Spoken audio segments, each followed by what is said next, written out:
ഉറക്കമില്ലാത്ത ഒരു രാത്രി, പരിഹാസങ്ങളും നിന്ദകളും ദൂഷണ വാക്കുകളും കേട്ട് ആട്ടും തുപ്പും തല്ലും അനുഭവിച്ച് മഹാപുരോഹിതന്റെ അരമനയിൽ ഒരു രാത്രി മുഴുവനും കർത്താവായ യേശു എന്ന നിന്റെയും എന്റെയും രക്ഷകൻ വേദന അനുഭവിക്കുകയായിരുന്നു.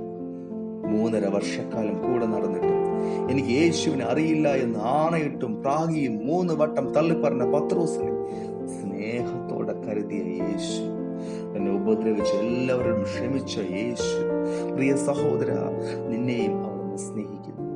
രാത്രിയുടെ യാമങ്ങളിലെ നിന്റെ കരച്ചിലിന്റെ ആഴവും വിങ്ങിപ്പൊട്ടുന്ന നിന്റെ ഹൃദയത്തിന്റെ ഭാരവും വേദനയും എന്തെന്ന് അവിടത്തേക്ക് നന്നായി അറിയാം. ഈ ലോകത്തിൽ ആരും നിന്നെ മനസ്സിലാക്കിയില്ലെങ്കിലും യേശു നിന്നെ നന്നായി അറിയുന്നു. നിന്റെ ഹൃദയം അവിടുത്തെ കരങ്ങളിൽ കൊടുക്കാം.